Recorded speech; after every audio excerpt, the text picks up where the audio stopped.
Hello everyone, मैं Sylvania Bal Pandey. Welcome to my channel Ayurvi. आज हम लोग क्रिया शरीर का फर्स्ट चैप्टर शारीर पढ़ेंगे। ये बहुत इंपॉर्टेंट टॉपिक है क्योंकि इससे शॉर्ट आंसर क्वेश्चन और लॉन्ग आंसर क्वेश्चन दोनों ही बनते हैं। क्रिया शरीर क्या होता है? क्रिया प्रतिपादिकम शारीरम क्रिया शरीरम। शरीर में उपस्थित विभिन्न अंग प्रत्यंग और अवयवों की भिन्न भिन्न क्रियाओं का ज्ञान कराने वाले विज्ञान क्रिया शरीर के नाम से जाना जाता है। इसे मॉडर्न में फिजियोलॉजी भी बोला जाता है। अकॉर्डिंग टू सुश्रुत, यदि कोई चिकित्सक आयुर्वेद चिकित्सा में निपुण होना चाहे तो शरीर ज्ञान एवं शास्त्र ज्ञान में दक्ष होना चाहिए।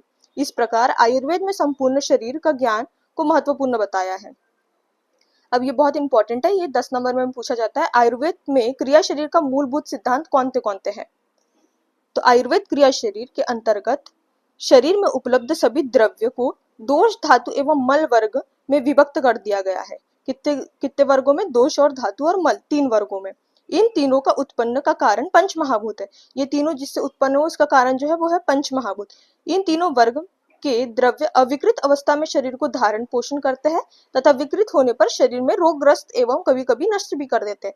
अगर यही दोष, धातु, मल अगर अविकृत अवस्था में रहे तो वह शरीर को धारण एवं पोषण करते हैं, और अगर ये विकृत हो जाए, मतलब ये दूषित हो जाए, तो ये शरीर को रोगग्रस्त कर देते हैं। इन तीनों वर्ग दोष, धातु एवं मल के पोषण के लिए पंचभौतिक द्रव्यों और विकृत होने पर इनके शमन के लिए पंचभौतिक द्रव्यों का प्रयोग किया जाता है। अगर ये दोष, धातु, मल जो है इनका पोषण करना है तब भी हम पंचभौतिक द्रव्यों का प्रयोग करेंगे, और अगर इन्हें सम अवस्था में रखना है तो तब भी हम पंच महाभूत का प्रयोग करेंगे। अभी हम पंच महाभूत क्या होता है वो देखते हैं। संसार में स्थूल से स्थूल एवं सूक्ष्म से सूक्ष्म द्रव्य की उत्पत्ति पंच महाभूत से होती है। ऐसा कहा गया है कि बड़े से बड़े पदार्थ और छोटे से छोटे पदार्थ की जो उत्पत्ति बताई है वो पंच महाभूत से बताई है। किंतु पंच भौतिक होते हुए भी जिस महाभूत की प्रधानता जिस द्रव्य में होती है उसकी अभिव्यक्ति भी उसी महाभूत के गुणों के द्वारा होती है। जैसे आकाश में आकाशीय गुण होना, वायु में वायव गुण होना, अग्नि में तेजस गुण होना, जल में आप्य गुण होना, पृथ्वी में पार्थिव गुण होना। ऐसा ही पंचमहाभूत से द्रव्यों की निष्पत्ति को समझाने के लिए भूत की 3 अवस्थाएं बताई गई है। भूत कितने टाइप के होते हैं? 3 टाइप के। भूत, महाभूत और दृष्टभूत। भूत या तन्मात्रा की अवस्था में आकाश, वायु, अग्नि, पृथ्वी और जल जो है में उनके गुण शब्द, स्पर्श, रूप, रस, गंध अव्यक्त अवस्था में रहते हैं। जैसे कि आकाश में शब्द रहता है, वायु में स्पर्श गुण रहता है, अग्नि को रूप के द्वारा देखा जाता है, जल रस और पृथ्वी गंध।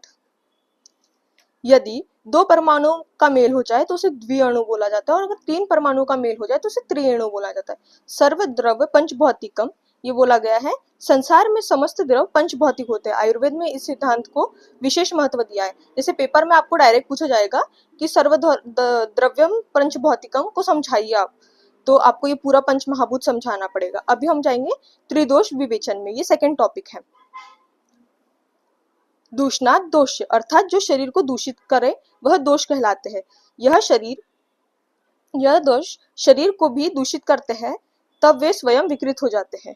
इसका अभिप्राय यह है कि अच्छे आहार विहार से दोषों का पोषण होता है, वही विकृत आहार विहार से इन दोषों में वृद्धि या क्षय हो जाता है। वायु, पित्त, कफ, चोक्ति शरीर दोष संग्रह, ये अकॉर्डिंग टू चरक है। वात, पित्त, कफ ही शरीर के दोष है। यह अपने प्राकृत या स्वाभाविक अवस्था में रहते हुए शरीर को लाभ पहुंचाते हैं, तथा यदि यह विकृत अवस्था में हो जाए तो ये विभिन्न प्रकार के रोगों को उत्पन्न करते हैं। जिन रचनाओं को यह दूषित करते हैं उन्हें दुष्य कहते हैं।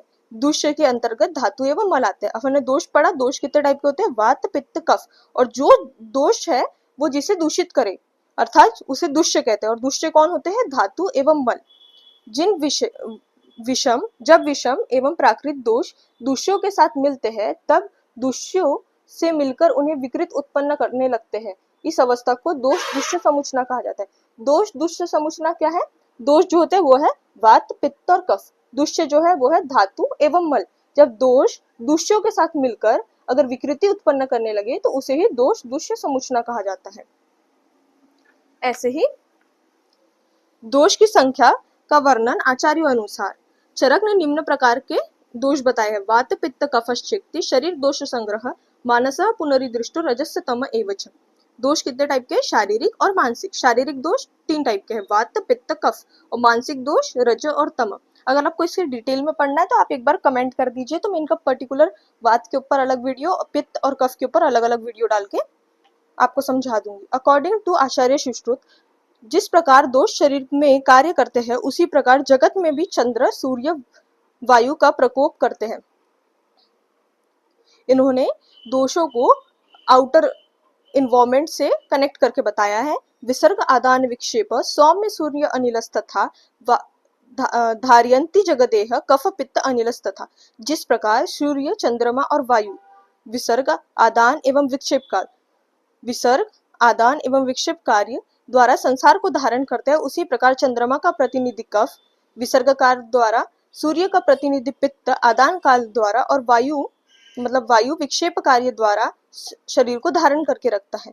ऐसे ही त्रिगुण जो है, सत्व, रजस, तमसा, साम्य अवस्था, प्रकृति, इसका वर्णन सर्वप्रथम प्रकृति उत्पन्न से समझाया है। त्रिगुण जो है इसका वर्णन कहा हुआ है प्रकृति उत्पन्न, जैसे हमारी जो प्रकृति है वो कैसे उत्पन्न हुई है, अर्थात सत्व, रज और तम की साम्य अवस्था ही प्रकृति है, और मूल प्राकृत की अव्यक्त भी कहा गया है। और ये जो मूल प्रकृति है, जो मेन प्रकृति है, उसे हम लोग अव्यक्त भी कहते हैं। संपूर्ण जगत में उत्पत्ति का हेतु अव्यक्त का, ये बहुत इंपॉर्टेंट है, इसे सृष्टि उत्पत्ति कर्म भी कहा गया है। अव्यक्त या मूल प्रकृति, अव्यक्त या मूल प्रकृति क्या होता है? सत्व, रजतम। अभी हमने पढ़ा था सत्व, रजतम को की साम्य अवस्था को प्रकृति कहा गया है, अर्थात अव्यक्त या मूल प्रकृति को ही सत्व, रजतम कहा। इससे महत या बुद्धि मतलब त्रिगुणात्मक का निर्माण होता है, इससे अहंकार, इसी से 3 सत्व, रज, तम। जब सात्विक और राजसिक को मिला दे तो एकादश इंद्रिय की उत्पत्ति होती है। अब एकादश इंद्रिय क्या होती है? पंच ज्ञान इंद्रिय, पंच कर्म इंद्रिय और मन। और यहाँ राजसिक और तामसिक को अगर ज्वाइन कर दे तो पंच तन्मात्राएं अर्थात पंच महाभूत की उत्पत्ति होती है। पंच महाभूत कौन थे? आकाश, वायु, अग्नि, पृथ्वी, जल। अब हम देखेंगे सत्व गुण क्या होता है, रज गुण क्या होता है और तम गुण क्या होता है। अभी हमने त्रिगुण पढ़ा, इसी को हम डिटेल में पढ़ेंगे। सत्व गुण क्या होता है? निर्मल, प्रकाश या स्वरूप और निर्विकार होता है। मन निर्मल, ज्ञानवान एवं विकार रहित होता है। सत्व गुण से आप ऐसे याद कर सकते हो कि जैसे जैन मुनि जो हो गए, वो सब सत्व गुण प्रधान व्यक्ति होते हैं। वो निर्मल होते हैं, प्रकाश युक्त होते हैं, स्वरूप भी उनका बहुत अच्छा होता है, निर्विकार होते हैं, मन उनका निर्मल होता है, ज्ञानवान होते हैं, विकारों से रहित होते हैं। और रजगुण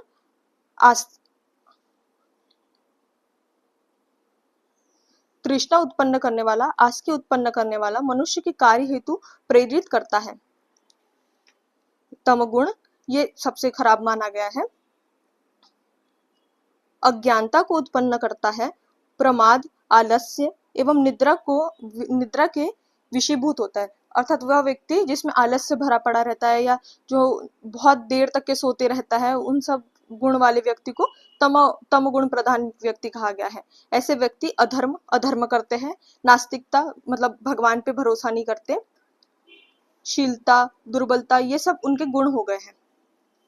लोक सात्म पुरुष क्या होता है? आचार्य चरक के अनुसार जिस प्रकार पुरुष पंच महाभूत से निर्मित होता है, उसी प्रकार यह संसार भी पंच महाभूतात्मक होता है। जैसे कि जो मनुष्य है वो पंच महाभूतों से निर्माण होता है, तो संसार भी पंच महाभूतों से निर्माण होता है। मानव शरीर के प्रत्येक कोश निर्माण तत्व से होते हैं, उन्हीं तत्वों से लोक या संसार का भी निर्माण होता है। ऐसा कहा गया है कि जैसे शरीर के जो प्रत्येक कोश है, मतलब प्रत्येक चीजें है, वो सब पंच महाभूतों से निर्माण होती है, वैसे ही संसार की भी प्रत्येक चीजें जो है वो पंच महाभूत से निर्माण होती है। लोक साम्य का प्रयोजन यह है कि सभी लोक भावों को अपने में तथा अपने भावों को लोक में देखना। इसका अर्थ क्या होता है कि जो चीजें हमारे अंदर है वही पूरे लोक में भी है। नेक्स्ट सबसे इंपॉर्टेंट है, ये पेपर में बहुत बार पूछा गया है, सामान्य विशेष सिद्धांत। सर्वदा सर्वभावाना सामान्य वृद्धि कारण हाश हेतु विशेषश्च प्रवृत्ति रुधिरभ्यस्यतु।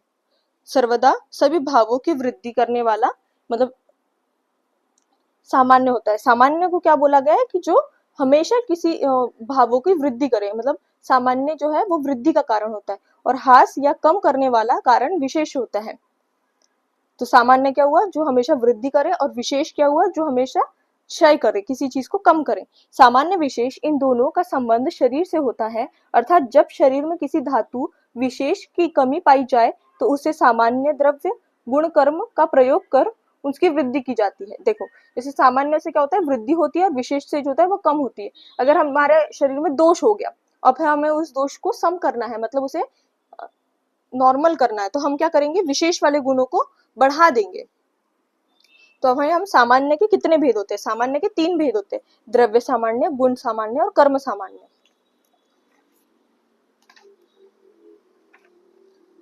तो फर्स्ट है द्रव्य सामान्य। द्रव्य सामान्य होता है मांस से मांस की वृद्धि, अगर हम मांस खाए तो हमारे शरीर के मांस की वृद्धि होगी। गुण सामान्य, दूध एवं घी खाने से शुक्र की वृद्धि होती है, क्योंकि दूध और घी इन दोनों के गुण जो है वो शुक्र के समान माने गए हैं। शुक्र क्या होता है, स्पर्म काउंट। कर्म सामान्य, वायु का कर्म चंचल है, जैसे हम अभी पढ़ेंगे वात पित्त कफ, तो वात के क्या गुण होते हैं, पित्त के क्या गुण होते हैं, कफ के क्या गुण होते हैं। तो वैसे ही जो वात के गुण है वो है चंचलता, अगर हम अधिक दौड़े तो वात जो है वो बढ़ जाएगा। तो ये सब जो है कर्म सामान्य है, मतलब वायु का कर्म चंचल है, मतलब वायु का जो कर्म है वो क्या है, चंचल है, तो दौड़ने से वात की वृद्धि होती है। जब शरीर में किसी धातु विशेष की अधिकता पाई जाए तो उसकी विशेष मतलब विपरीत द्रव्य का प्रयोग करना चाहिए। अब विपरीत द्रव्य का कैसे प्रयोग करेंगे, इसके भी 3 टाइप है, द्रव्य विशेष, गुण विशेष और कर्म विशेष। द्रव्य विशेष क्या है, मांस वृद्धि होने पर अस्थि का प्रयोग करना, मांस वृद्धि होने पर अस्थियों का प्रयोग करना। गुण विशेष, तेल का प्रयोग में वायु का क्षय होता है, जैसे हम तेल यूज करेंगे तो वायु जो है, मतलब जो वात बढ़ा हुआ है उसका क्षय हो जाएगा। कर्म विशेष है, दौड़ने से कफ की वृद्धि, अभी हमने देखा था दौड़ने से क्या बढ़ता है, वात बढ़ता है, लेकिन अभी हमें कम करना है तो अपन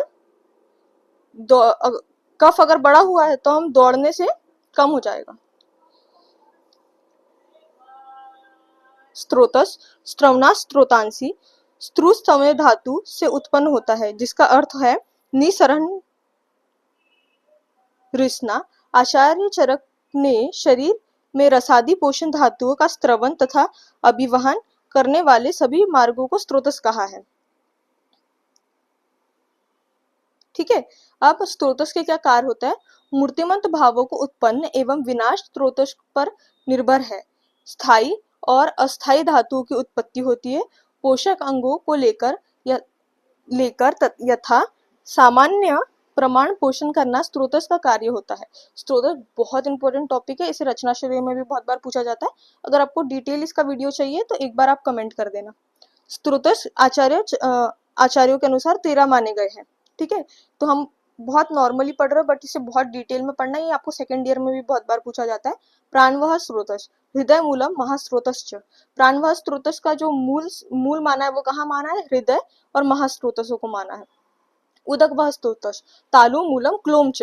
अन्न वह स्त्रोतस, अन्न वहां का स्त्रोतस क्या है, आमाशय, आमाशय मतलब स्टमक, मूलम वाम च पार्शिव। रस वह स्त्रोतस, हृदय मूलम दश्च धमन्यश्च। रक्त वह स्त्रोतस, यकृत मूलम प्रेहा च। मांस वह स्त्रोतस, स्नायु मूलम त्वक च। मेद वह स्त्रोतस, वको मूलम वपावहनम च। ऐसे ही अस्थि वह स्त्रोतस, मेदो मूलम जगनम च। मज्जा वह स्त्रोतस, अस्थिनि मूलम संधेयश्च। शुक्र वह स्त्रोतस, वक्षणो मूलम शेफश्च। मूत्र वहानाम स्त्रोतसाम, बस्ति मूलम वक्षणो च। पुरीश वह स्त्रोतस, पक्वाश मूलम स्थूलगुदम च। Large intestine, स्थूलगुद। स्वेद वह स्त्रोतसाम, मेदो मूलम लोम कुपश्च। ऐसे ही ये भी बहुत इंपॉर्टेंट टॉपिक है, इसे पंचमहाभूत संगठन, दोषों का पंचमहाभूत संगठन बोला गया है। इसे एमसीक्यूज बहुत ज्यादा बनते हैं। जिस प्रकार सभी द्रव्यों का निर्माण पंचमहाभूतों से होता है, उसी प्रकार दोष का निर्माण भी पंचमहाभूतों से होता है। जैसे अभी हमने पढ़ा कि पंचमहाभूत जो है वो कितना इंपॉर्टेंट है, कि उससे संसार की उत्पत्ति हो रही है, उससे मानव शरीर की उत्पत्ति हो रही है, उसी से दोषों की भी उत्पत्ति हो रही है।